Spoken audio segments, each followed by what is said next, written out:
हरियाणा के मुख्यमंत्री नायब सिंह सैनी आज नारनौल पहुंचे, जहां उन्होंने नई अनाज मंडी में भिवानी महेंद्रगढ़ लोकसभा क्षेत्र से भाजपा प्रत्याशी चौधरी धर्मवीर सिंह के समर्थन में एक जनसभा को संबोधित किया। इस दौरान उन्होंने लोकसभा चुनाव को लेकर हरियाणा के मुख्यमंत्री का इस क्षेत्र में आज दूसरा दौरा है।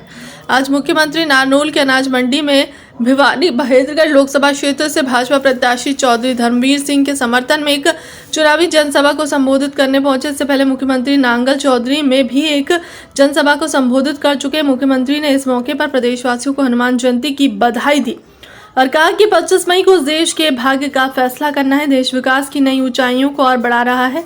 देश के प्रधानमंत्री नरेंद्र मोदी के मार्गदर्शन में जो से पहले मूलभूत सुविधाओं का अभाव था, 2014 के बाद उन सभी समस्याओं का समाधान हुआ है। उन्होंने कहा कि जिले में महिलाएं दूर दराज से पानी भरकर लेकर आती थीं, अब घरों में पानी पहुंचता है।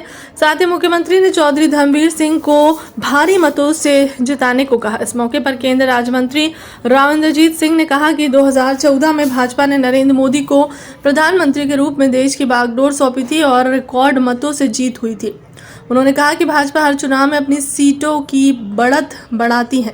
इस बार भी भाजपा 370 से ऊपर सीटें जीतेगी। राव इंद्रजीत सिंह ने कहा कि भारत को विकसित देश बनाना है। यह तभी संभव है जब देश के रोड, रोजगार व अन्य सुविधाएं मजबूत होंगी। यही नहीं बल्कि विश्व में भी भारत की एक अच्छी खासी साख बनी है। उन्होंने कहा कि प्रधानमंत्री नरेंद्र मोदी को इस बार क्षेत्र में आ चुके हैं। भारतीय जनता पार्टी ने उनको 2014 के अंदर बतौर प्राइम मिनिस्टर तजवीज़ किया था। उसके बाद जो अभूतपूर्व सहयोग देश की जनता से मिला है, नरेंद्र भाई मोदी को 14 में मिला है, 19 के अंदर मिला है और अब 24 के अंदर होने जा रहा है। और भारतीय जनता पार्टी का इतिहास रहा है, जब से वो सत्तासीन हुई है, जब भी अगली बार सत्तासीन होती है केंद्र के अंदर, तो उसका पहली नफरी से ज़्यादा में वोट पड़ता है।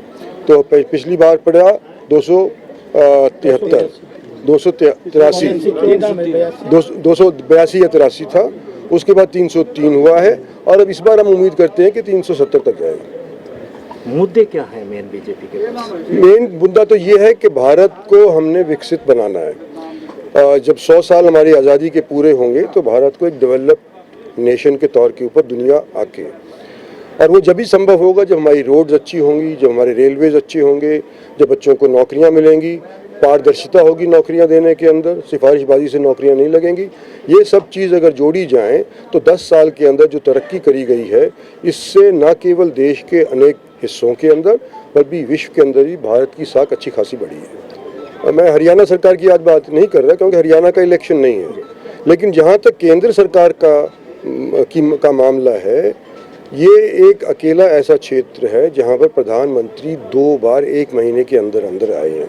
क्यों आए हैं? क्योंकि कभी तो शिलान्यास रखने के लिए आए हैं और कभी उद्घाटन करने के लिए आए हैं।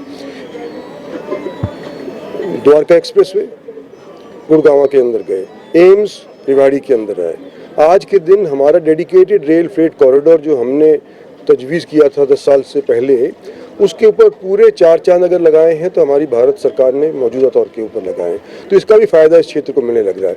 तो मैं नहीं समझता कि मेरी कोई इसके अंदर जो अपेक्षा है जो पूरी नहीं हुई है। भारत सरकार की तरफ से फुल नंबर मैं समझता हूँ इस एरिया को मिला है। हरियाणा में कितनी सीटों पे जीतने जा रहे हैं?